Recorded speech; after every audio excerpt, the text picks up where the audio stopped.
Elevation Nation, we have a special treat for you all today, tonight, this morning, this evening, whenever you are listening to the podcast.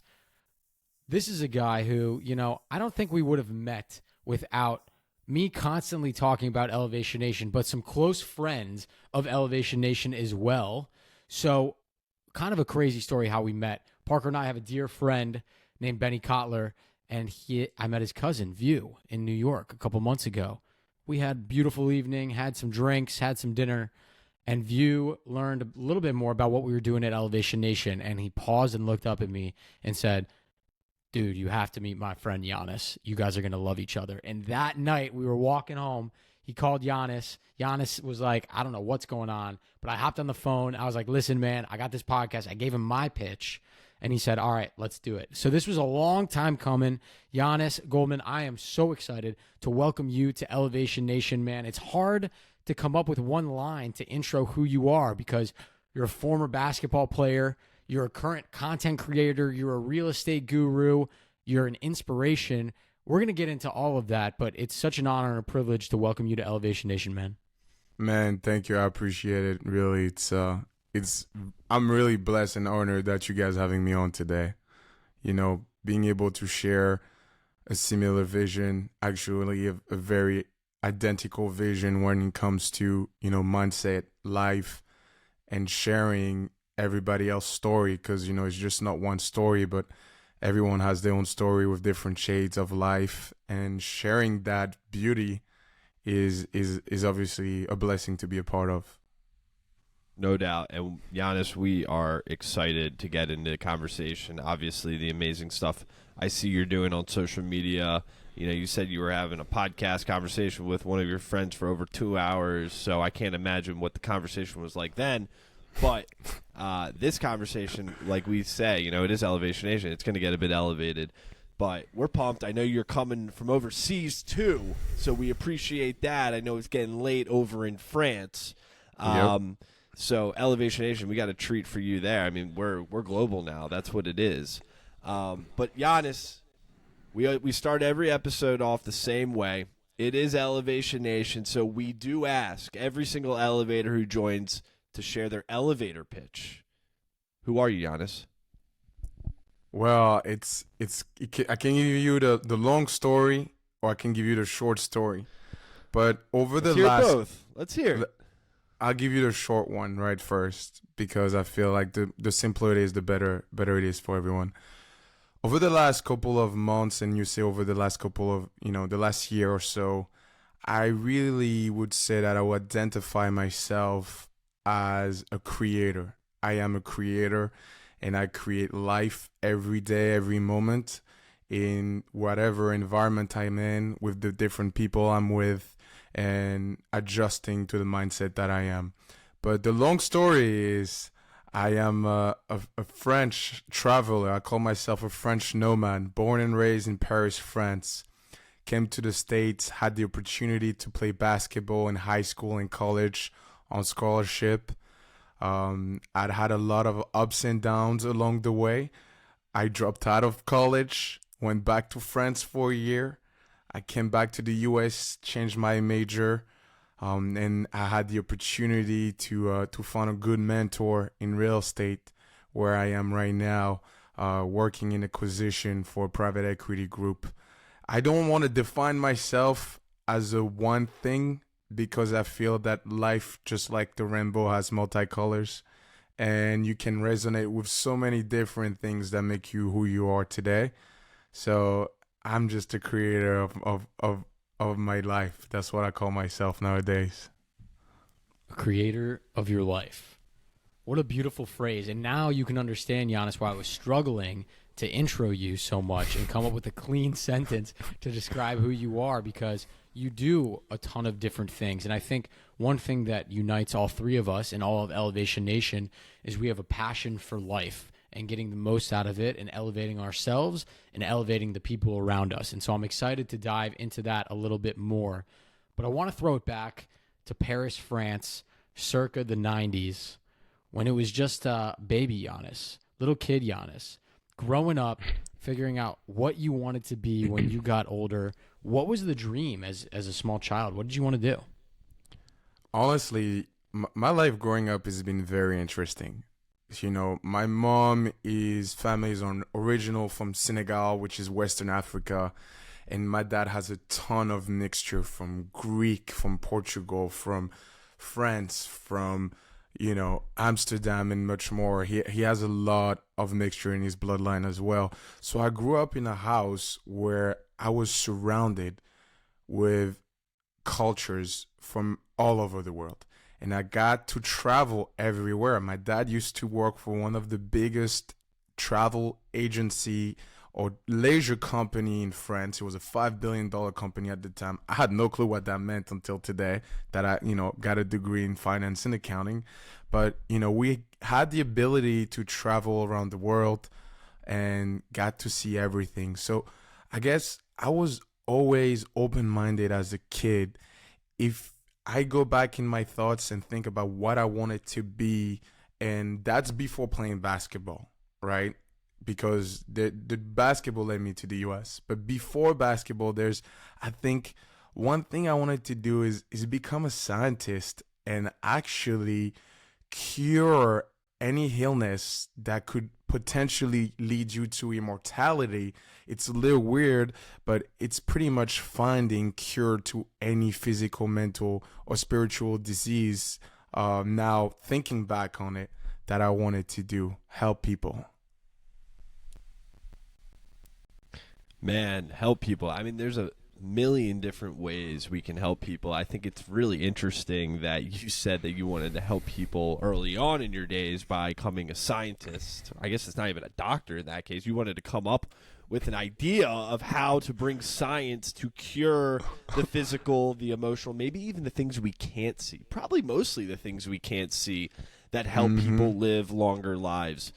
But that's really interesting. I'm curious, Yannis, like, when did it switch to basketball? Was it, and then basketball, you said basketball brought you to the United States. Like, let's talk through that a bit. How did that all come to be? So, you know how in the US everyone starts sports very early? So I was fortunate enough, and my mom and my parents wanted me to try all kind of sports growing up. So I had tennis, I had volleyball, I had handball, I had badminton. I even played chess as a kid. And I actually have some of my chess trophies over there. Oh, chess trophies. Yeah. Competitions. Like, you were not just like I was out like with your playing. friends. You were like playing. Yeah, I was playing. Just like I was doing karate. I mean, everything awesome. I could see, try, swimming, I touched it. And I really got exposed to basketball with my cousin, Lucas, when I was about like 11, 12. So I started very, very late. But somehow, as soon as I started playing and I picked up the basketball and I started going to those practices here in my town, near, in the suburb of Paris, I just got very good very, very fast. And one thing led to another. We're the last one in the division under, I think, 13. And then within 2 years, we went up to being the number one in the region. I ended up switching teams to the number one in the region to one of the top 10 nationally in France. And all of a sudden, I'm on the flight to the US to play in high school. It just happened so fast. Started playing at like 11, 12. And at 14, actually 15, 5 days after my birthday, October 21st, 2009, I flew to the US to start my American journey. It sounds like the start of a movie. And as someone who's very familiar with basketball and how internationally loved this sport is and how hard it is to make it, I know a little bit about your past, Yannis. And so let's talk for a quick second about you moving to the States, playing in high school. And I think that all, if I'm correct, eventually ties into you finding a mentor a few years down the road. So let's talk a little bit about, you came over to the States, you started balling out, you started getting recognized. It was helping you pay for your high school education and then eventually your college education, Mhm. but then basketball wasn't the only dream anymore. Maybe it was, but it took a turn. Talk to us about that. I'll tell you. So here's what my basketball journey was. I was not the best athlete, or I was not the best scorer or the best guy on the field all the time.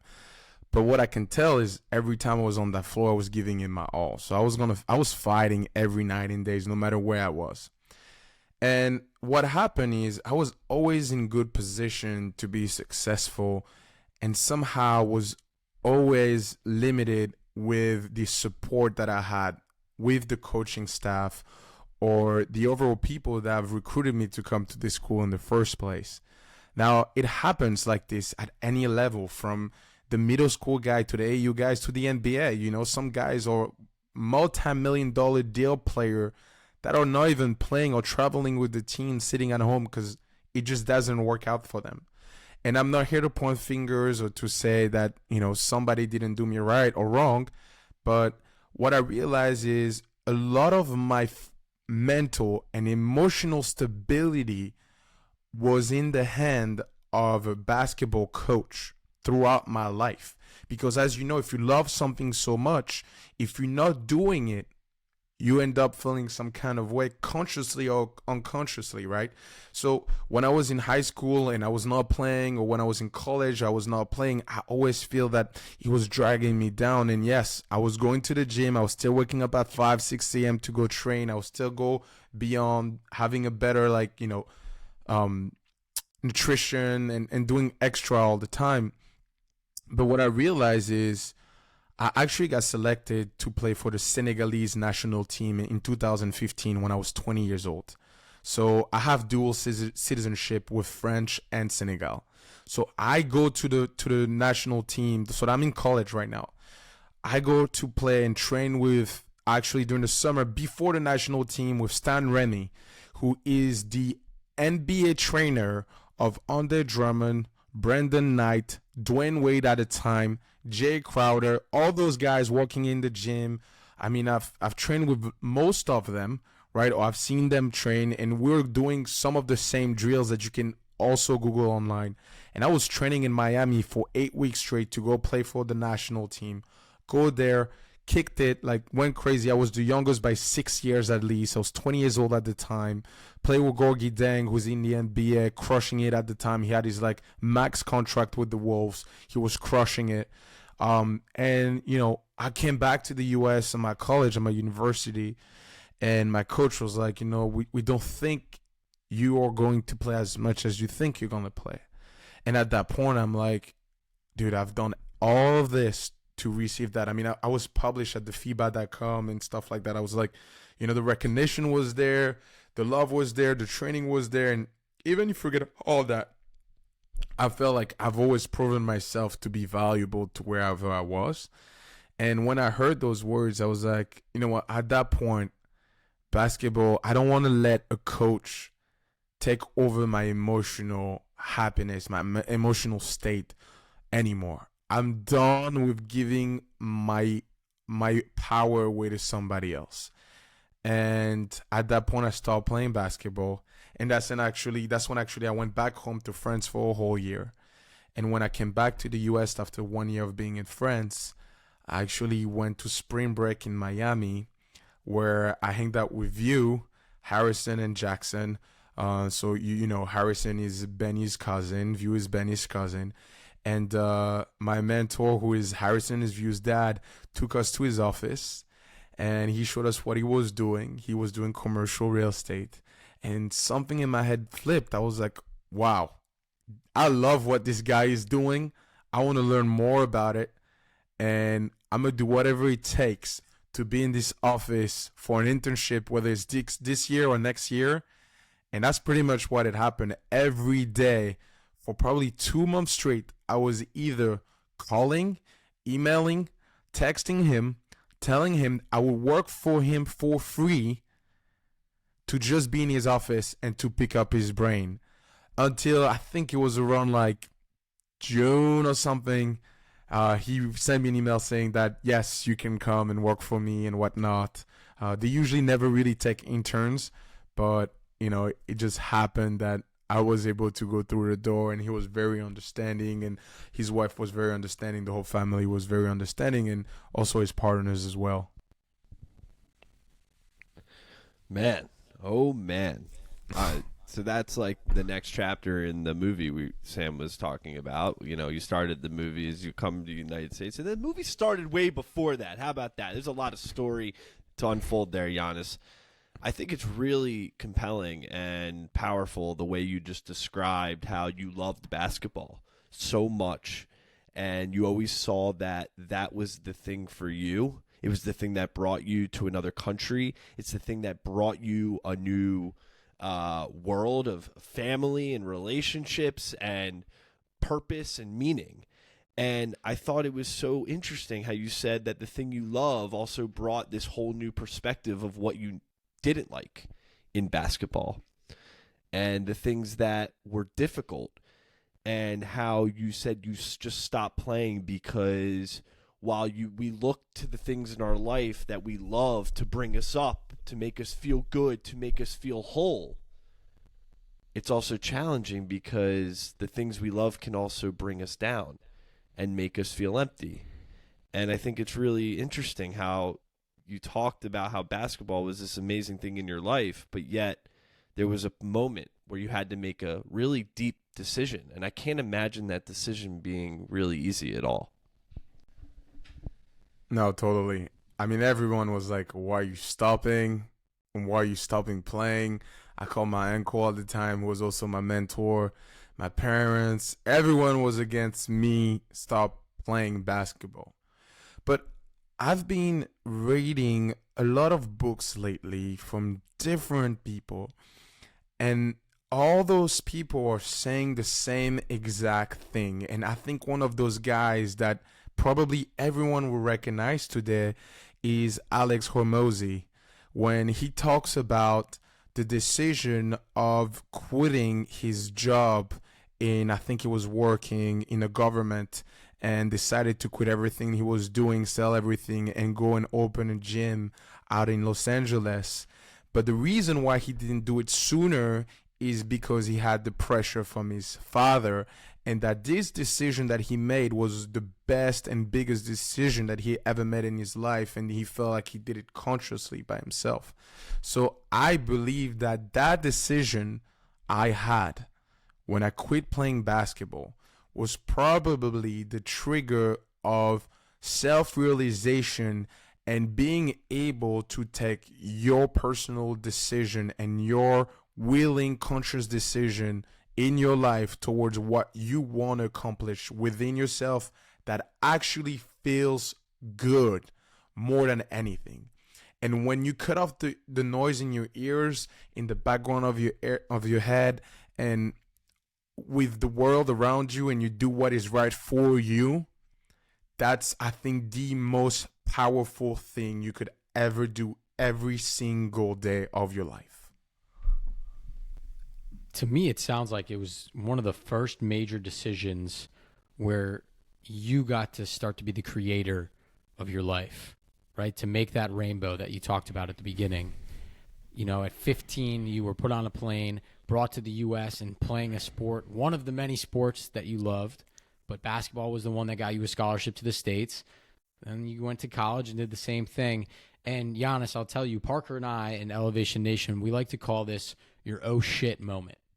Mm-hmm. Everybody reaches this inflection point where some major event or even a minor event will trigger a big decision and realization in their minds.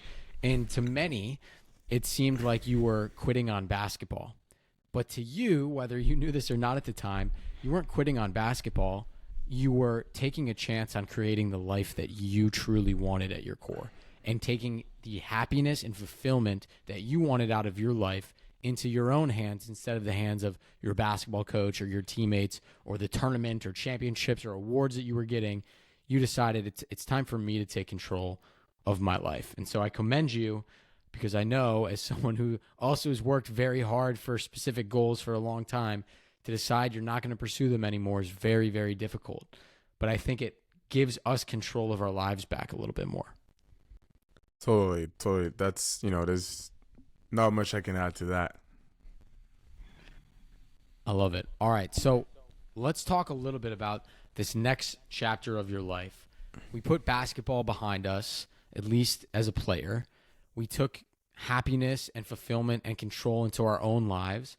And might I add, I know Parker probably wanted to hit on this, persistence. I love that you emailed and called and texted every day until, and again, didn't say, I want an $100,000 salary from the jump. I'll work for free. I just want to learn from you and add value where I can. I think that's a big thing that young people don't realize is sometimes you need to scrape by a little bit and show that you can bring value while learning for free. Yeah, it sounds crazy and risky, but if there's something that you love and you want to learn, try that. It startles most executives because they're not used to it. So you'll definitely get their attention if you say you're going to work for free. But so fast forward now, we're working for free. We're learning commercial real estate. How was your mindset at the beginning? This is an entire new career, concept, business, life, adulthood. What were you going through at the time? Think about it. You play basketball all year long.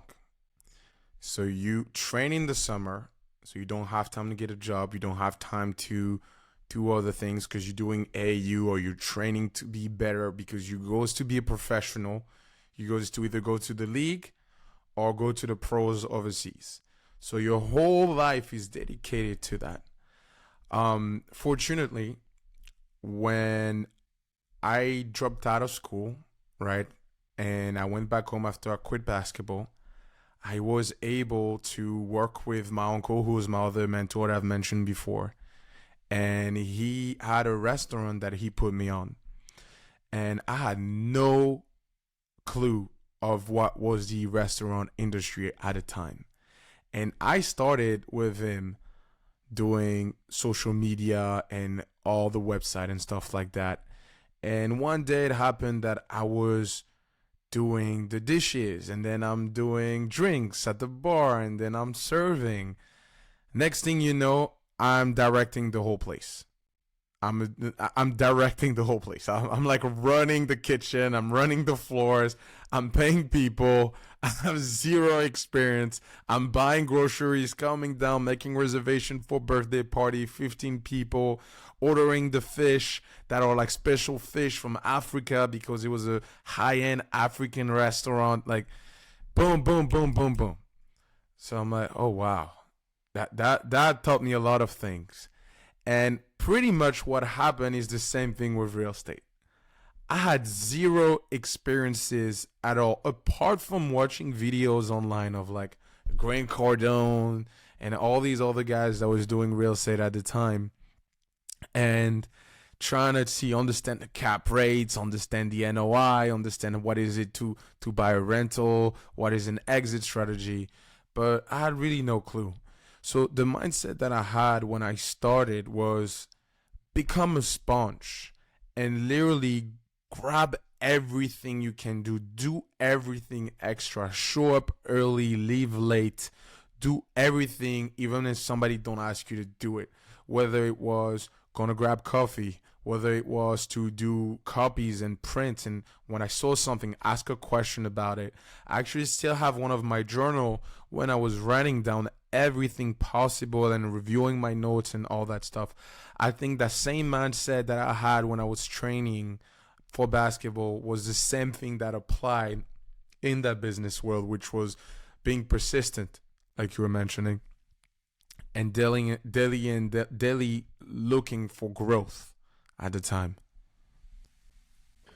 So everything, every decision we make in our entire lives, even if we take it down to the grand scheme of life, but we take it down to the day, every decision that we make, even in a day, has a result, an outcome, right? That we have to be ready to take on, whether it's a positive outcome or a negative outcome. But all of our decisions throughout the day have outcomes. In your sense, Yannis, you're saying that you've been a sponge. You've tried to be a sponge, to put yourself in rooms, to work hard, be the first one in, the last one out. You're focusing a lot of attention to your craft, particularly in this case with commercial real estate. But outside of work, I imagine that you're taking a lot of your time away from your personal life to focus on your professional life. Has that been challenging for you? Has that been hard or difficult in a sense that you're now focusing so much time on work, where it's like, what about Giannis who wants to play chess? What about you want to play basketball, or you want to cook up your own food for yourself, enjoy the stuff outside of the normal work life? Right. And what I was saying is really at the very beginning when I was interning, when I started brand new, right? And I'm still doing it, and I'm still doing it, waking up early or showing up late, with days being up, days being down. We're all not perfect, but, it's about also how effective your work becomes with time, because the only thing we have in life is time, like you're saying. And if all your time, energy, and attention is toward one thing, how can you have other things on the outside that also brings you that flame and that fire within you? So ultimately, I've always been blessed to set myself in environments where I can always have outside stimulation from what I'm doing, right? So when I was doing my first internship at Coastal, that's the name of our company, I was blessed, man. I had the best internship in my life. My mentor, Howard, literally sent me a letter when I was in France before I flew in, with giving me a schedule of what our day is going to look like. The guy went beyond. Honestly, I don't know, and I don't think I've heard anybody live that same experience that I've lived. He had on his letter, and I remember, I was going to be living a day in the life of his life every day, pretty much. And that internship turning to a lifestyle internship, turning to a mindset internship. And the day was starting with going to CrossFit, going to hit weights in the morning, then gotta have breakfast, then hitting the work. In the morning, it was a lot of insightful work, which is like learning the terms, learning the system and stuff like that. And in the afternoon was a lot of grind. He called it the grind work, which was the copies, all the things nobody wants to do, but we have to do them in order to go to the next level, right? It's like a lot of people in sales, they want to close deals and make money, but they don't want to dial the phone and get uncomfortable and get rejected. Same thing with dating. If you want to find a girlfriend, how you going to find a girlfriend unless you go walk up to a girl you like? So it's a mindset thing, right? Repetition. So you do have to do the grind, and you do have to learn from it. And I've always blessed to have the thing in my environment talking about not just the grind and the focus and attention, to do other things and still hang out with friends. If you call View right now and you ask him, what is Yannis always doing? He will tell you he's always on the phone with someone, catching up, having conversation, right? Or if you ask somebody else, be like, where is Yannis? He's the same thing. I'm either going somewhere, seeing someone, or I'm on the phone with someone, or I'm creating something, or I'm at work. I'm just nonstop. It's just how my head is wired. The mindset internship. I love that. Man. I mean, yeah, the technical stuff matters, right? Because now that you're in the world, the technical stuff matters. But I'm sure you got a lot more value out of that internship because of you could see how to live, how to work, how to be like that person who is your mentor now, and the way they live their life, showing you. And I love the fact that he brought you right in and was like, yeah, you're going to live the way I do. Man, I want to say something. Blessed. Too. Like Giannis, we're thinking about how lucky you were to have great mentors in your life. Uncle Howard bringing you in and saying, Giannis, I'm going to show you how I work out, how I eat, how I think, how I grow my business, how I grind. For Elevation Nation out there that's listening to this, I know some people are thinking, well, Yannis, Sam, Parker, I don't have an Uncle Howard. I don't have somebody that will take me under their wing and teach me the ways. And I want to challenge everyone out there who maybe doesn't have that mentor yet. And it's funny, one of my greatest goals in life, no matter how old or young I am, is to, at the same time, no matter what, always be mentored and be mentoring. I think it's the two greatest things you can do to elevate yourself and elevate other people, is to have someone that's where you want to be mentoring you, and someone who wants to be where you are, you're mentoring them. So if you are looking for that mentor right now, there are many different ways you can go about this. You can be like Yannis and email and text and be persistent and offer your services or something of value to them for free, right? That's one way. You never know until you reach out. 2, we are in an era where you can learn from any mentor for free every single day, on the toilet, in the bathroom, at the gym, wherever you are, and it's on this little thing called a phone. Yannis can be your mentor while he's in Paris, France right now, making videos about mindset and commercial real estate, and you're watching in the United States, because he's creating content that will mentor your mindset. So I don't want to hear any excuses of people saying, well, I can't get started because I don't have that Uncle Howard. Everyone at any point in time can find that person who can elevate you. And then if you get elevated yourself, give back to others and elevate and mentor somebody else. One more thing to add on that, an exercise that Sam and I love to do is create your board of inspirers. And your board of inspirers does not just have to be with people you know. Write down on a piece of paper 5 people you know in your life you want to be like, you want to learn from. 5 people you know or you know of personally. Maybe through a friend of a friend. Write those 5 people down. And then on the other hand, this is an inspirer. There's a lot of people who inspire us we don't know. Whether they're, to Sam's point, people on YouTube, TikTok, Instagram, Twitter, the coffee shop, barista, who knows who it is. Write those 5 people down. And then now, look at those 10 people and be like, okay, what can I learn? What can I move forward? Can I introduce myself to one of these people? Can I get in a room with one of these people? Can I read their books? Can I go to their events? Continue to learn, continue to push, continue to grow. Like Giannis' point, his inspirer, he got in the room with, and he got to spend a lot of days with him, and he got to learn with him. And now, where are you at, Giannis? And I wanted to add as well to the mental part of things, because in my life, I've been just like me stopping playing basketball or me coming to the U.S. I always had the decision. I still make the decision. We always have a choice, whether it's an educated choice or whether it's a choice that was put on us. It is always a choice, and I think that when looking for a mentor, when looking for direction, like you say, going for the 5 people, you may like 3 people, 1 person, and get to know them, get to read from them is very important. And that's been a huge role in my life. And you can do that a lot with reading, just reading books. Like there are major people that have changed the course of this world throughout our history. Marcus Aurelius, with Nikola Tesla, with Dale Carnegie, all those big names, they are big names for a reason, because they have changed millions, if not billions of lives. And you can have access to those people's mind and ideas and way of being and thinking by reading the books that they wrote. They spend time and energy and effort to have that available. Reading is so important. And reaching out. Not being afraid of rejection.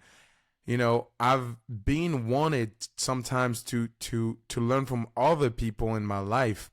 And a lot of times I see people finding mentors by joining mastermind or mentorship program, and by even spending the money to get into the room, by spending the flight ticket to go to an event, to go to a hotel, to go to a city. You just don't know. You have to put yourself in that environment.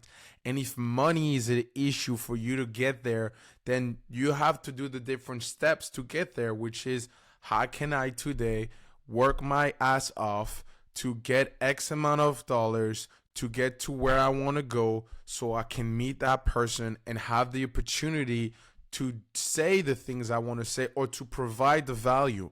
A lot of time as well is we look for a mentor, but you have to have some kind of value as well, right? to those mentors.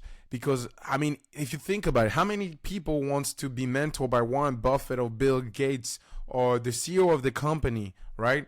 But you need to give them something, unless it's your time, unless it's an idea, unless, some of those guys now people are becoming busier and busier nowadays, right? With technology, with the way the world is moving, right? You have to have some kind of value. And if you don't know what kind of value you are, you need to have like a self-reflection of who you are, what you can do, what you can become good at it, or what you're already good at it and you can double down on, and reaching out to those people and put yourself in that situation. I think that's very important, to piggyback off what you guys were saying.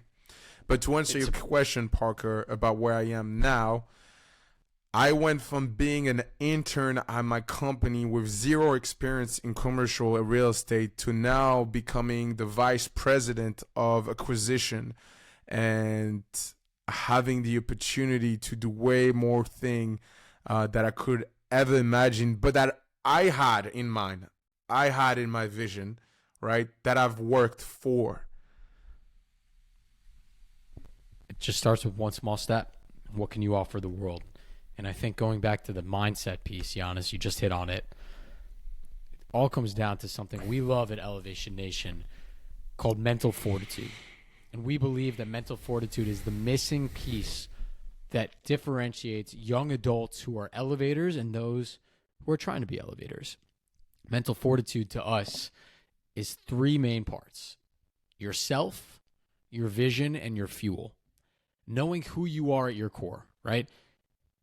What are you good at? What maybe do you need to improve on? What do you love? What do you hate? Your vision. You just said you had this vision in your mind. You knew where you were going. You knew you were destined for great things. That vision needs to be something you think through and work out. And then lastly, your fuel.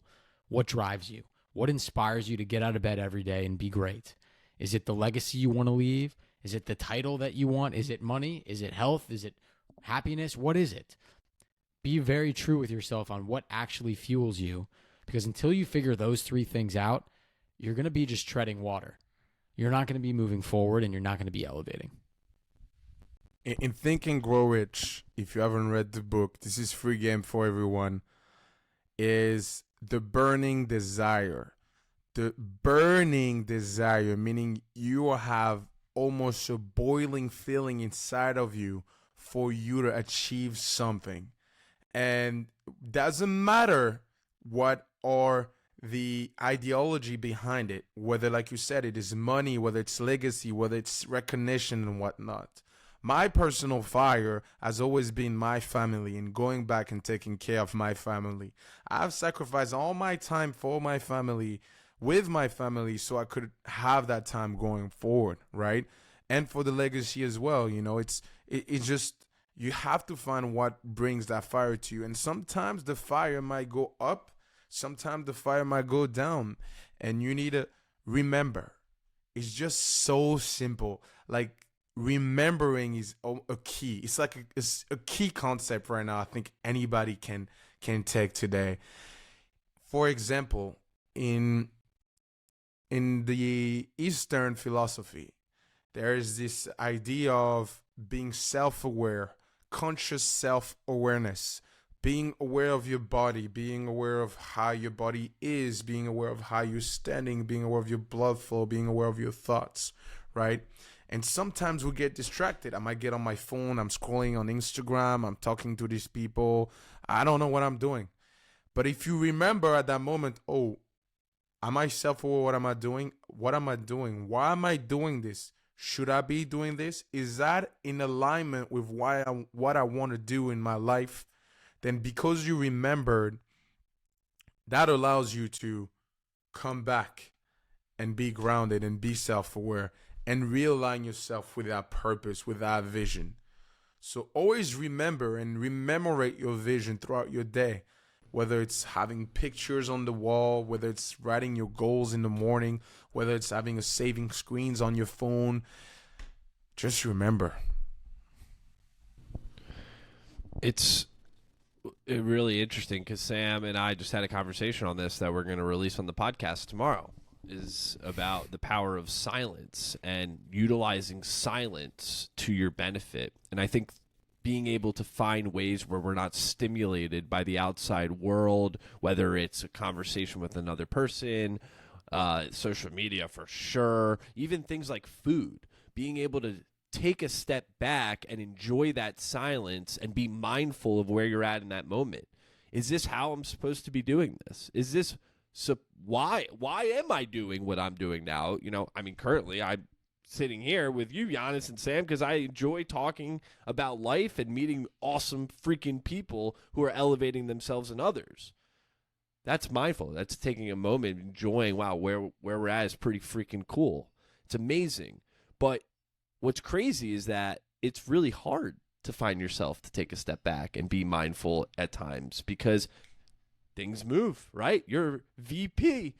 Yannis, Sam's a consultant. I'm a consultant. Our clients need us. The people in our life, our family, our friends. It's hard to stop and take a break. And so it's like a double. It's a blessing and a curse to be moving and shaking. But at the same time, you got to give yourself the grace to find that time to take a step back and make sure you're on the right path. 1,000,000,000%. And I think everyone know that quote is, with great powers comes great responsibilities. It's so simple. It's been said over and over. It's very cliche, but you're right. Every man that has done great things in life had the hardest time on earth. Every great emperor, every great creators, every great musician. If you hear the best songs that was ever written about a love songs, those were the guys were the most heartbroken guys in the world and the most heartbroken women. Look at Taylor Swift now. Taylor Swift started a song because her heart was broken, and now she's getting $20 million a show to inspire other women to lift themselves up and to realize that it's not the end and that they should feel their pain and that they should accept that reality that they have experienced. So it is very hard, but at the end of the tunnel, there's more than light. There is life.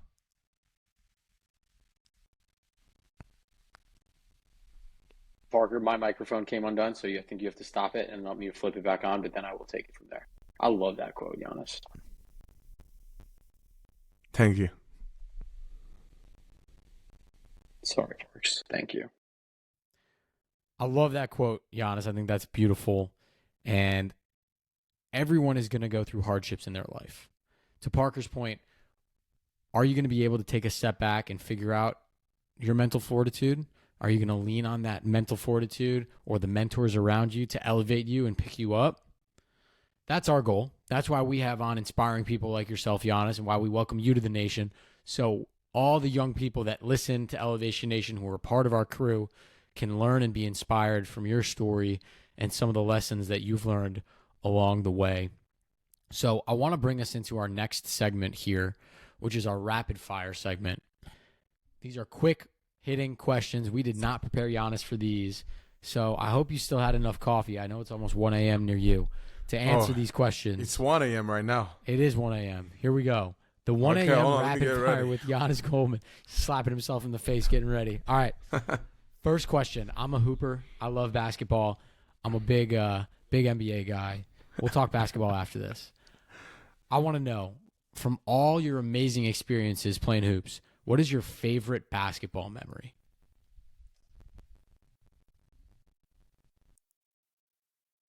Honestly, my favorite basketball memory that came to mind right away was in high school in 2012.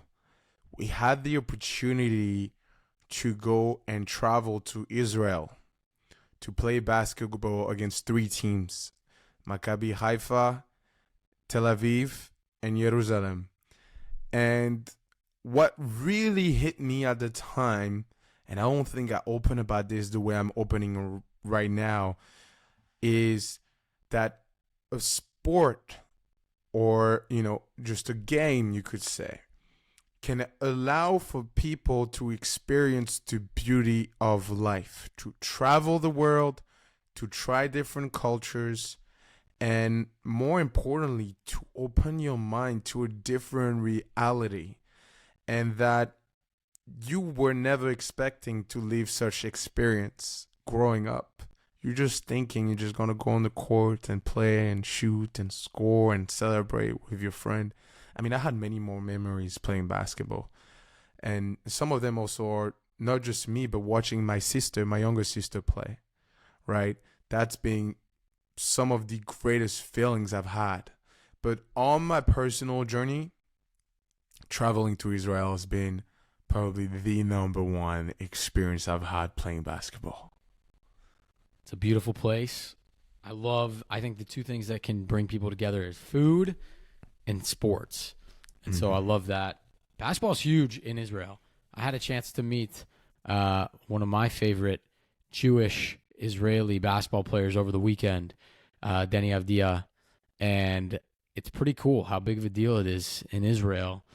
I mean, that's life over there right now, especially Maccabi Tel Aviv. But we won't get into all the rivalries in Israel right now.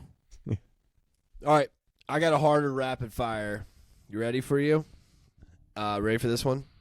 It's a little bit kind of similar to what we just talked about. Okay, 3 people. One person that you want to do business with, one person you dream of being at a restaurant with, having a meal, and one person you want to play ball with. So that's 3 people, Yannis. Business, meal, basketball. Playing ball, I mean, LeBron.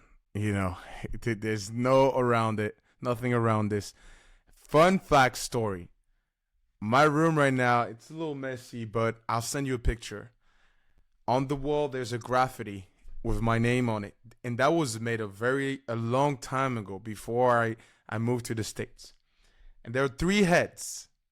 Shaquille O'Neal, Dwayne Wade, and LeBron James. And on the eye, on the dot of the eye, there's the Miami Heat logo. So you can call me a visionary because LeBron ended up going to the Miami Heat a couple years after that, right? But, you know, he was such a dominant player that all the highlight reels of the person I wished I could be physically was, you know, LeBron. You know, that guy could fly over everyone. He had such a presence and power. So that's one. One person I would like to have a dinner with. That is a very hard question. And I had that question, actually, I asked that question to some people before, but it was actually 3 people you will bring to dinner. I think that it's very tough. It's very tough because there's so many figures in history. I don't know if it's a local, it's an open-ended question, but, you know, I think that the name that came to my mind is Pythagoras, who was a Greek philosopher. And not a lot of people know about it, but he was a very spiritual man, and who has, you know, opened the minds of the Greek philosopher of the time. So you could say that almost the mind of the world, which is based off Greek mentality, right? In today's world, right? Because most of the books that from the past were transcribed in Greek and whatnot, and in other languages and whatnot. And I've read a lot of things about him. And when I read his stuff, I just had a very strong feeling for him, right? So that's who I would have dinner with. And doing business, I think that it had to be, you know, it's hard. I have to think about it. For a second, guys. I know it's fire questions, but there's a lot of figures in my life. But the first one that came up, honestly, was Elon.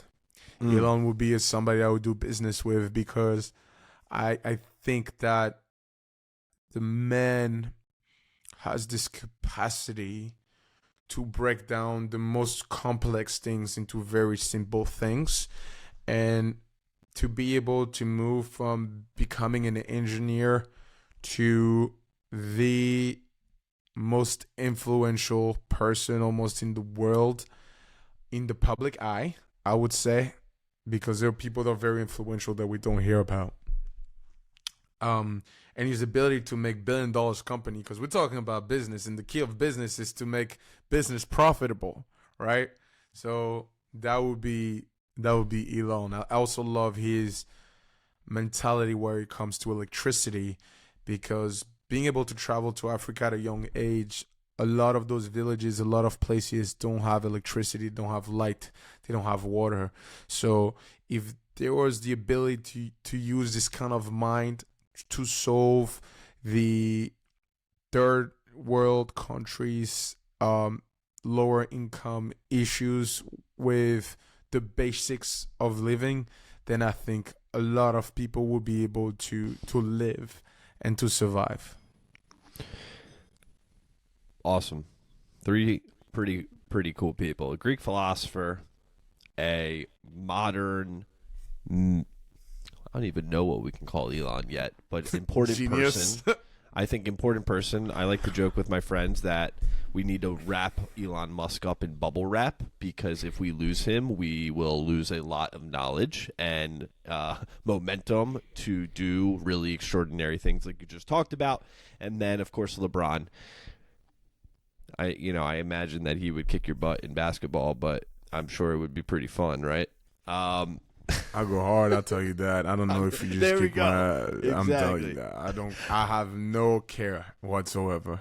Okay, fair enough. Yeah, imagine if you played, me or Sam, right? Sam's actually a basketball player. I played, in like 7th grade. So I like to say I'm a defensive guy, though, like LeBron, who also is, offensive dude as well. So Giannis, last section, Sam's mic's broken, so I'm going to take this, and then we're going to wrap this thing up. Sam lets you know about a really important part of our podcast called the mental motto. It is a phrase, a slogan, a quote that every elevator lives their life by. Sam's got a mental motto. I got a mental motto. 140 other elevators have a mental motto. So, Giannis, now that you're part of Elevation Nation, we got to hear. What's your mental motto? It doesn't have to be perfect. It just has to be done. And the reason why I had this mental motto, it came up to me very recently, because I feel that based on who you are in life and where you are in life, you might have different mental motto phrases that you will use to get you to where you want to be, right? Whether it could be physically, mentally. But one thing I realized in the last 3 years is just get it done. It just has to be done. And I think, I was writing this on my way here to Paris on the plane from JFK to Charles de Gaulle. And what I realized is the correlation of you making your bed every single day in the morning when you wake up. What happened is there is I guess a chemical that get released, or there's some kind of neuroscience behind it, right? I'm sure I can find the research and give you the exact terminology for it. But when you do your bed every single day in the morning and you get it done, you set your consciousness to be able to do things all the way. And getting things done can be done with small tasks. Doing your bed, folding your laundry, putting your clothes aside into your dirty basket, washing your car, cleaning out your desk. I talk about 12 Rules for Life from Jordan Peterson a lot, because he was also a big figure during my college time. I was huge in philosophy. And one of his rules is clean your room. Because if you clean your room, then you declutter your mind and you get something done. And there is another Eastern philosophy, which is the wave of fortune, right? This is another free game for everyone listening. The wave of fortune is, if you hear something good, ride that wave to go to something good else, right? To go somewhere else that's good. So every good news that you have, just keep piling them on. And the more goods you figure out in your life, the more goods you intake in your life, the more goods gonna happen, because you're gonna be looking for that thing that is good. So if every day you look to get things done, starting with making your bed, right, you're gonna look to make things done. And so if you have a vision to elevate yourself, elevate yourself, right? Then in order for you to reach the height of the mountain, you must go through those little steps, right? It's like the hero journey. If you look at Lord of the Rings with Frodo, going up Mordor at the very end of the movie, he is going through all the processes, and I'm discounting all the stuff that he's done for the first two movies, right? But he's taking one step at a time, taking a breath, getting it done one step at a time, getting it done one step at a time, one step at a time, one step at a time, until job was finished. Mamba mentality. Is the job finished, or is the job not finished? If the job's not finished, there's no celebration. But you can still celebrate a little bit. We celebrate along the way. Beautiful mental motto. Thank you for the awesome explanation, Yannis. It doesn't have to be perfect. It just has to be done. And unfortunately, we got to put done on this episode too, because I know it's late for you. I got a dinner to run to, and Sam probably needs to eat before our next podcast. So, Yannis, I do want to say, though, I am so grateful, first of all, that we were able to get you on the podcast, welcome you into Elevation Nation, and more importantly, to be able to spend time with you, hear from you, learn from you, feel inspired from you and your experiences. But more importantly, what's beautiful about Elevation Nation is that Sam and I are doubling down on all these amazing people that we're meeting. And we truly think that the elevating for all of them is just starting. So it's going to be really amazing and inspiring to watch you on your journey to continue to elevate and make an impact, not just in your life, but many hundreds, thousands, millions, and possibly billions one day. Who knows? So appreciate you. I know Sam's mic's broke. He appreciates you a ton. Thank you for joining Elevation Nation, Yannis. No, thank you guys. You Parker, you Sam. Thank you for having me to believe that I was worthy enough to be on the podcast, on the Elevated Nation. Mindset, philosophy, and I align with you guys' vision. I think that having people like you in life who are creator of a message, creator of a movement, you're creating a movement of individual in your own vision, in your own colors, in your own design, is something that everyone should strive for in their life. And that if this is what brings the fire to you, don't stop until you've reached the end of the galaxy, because what you guys are doing is adding fire to that fire in other people's heart. And I'm telling you, I'm loving this conversation we had today. I know I talked a lot. I need to get to ask you guys a lot of questions, but I'm sure I'll have you guys on my podcast very soon, and to ask you all the questions I want to ask you guys as well. We're taking that as an invitation. The conversation doesn't stop. First of all, Elevation Nation doesn't stop, so you're coming on again. We'll continue this thing rolling. But Sam, I'm taking Sam's role here. Until next week, Elevation Nation. Peace. Thank you. Giannis, love you.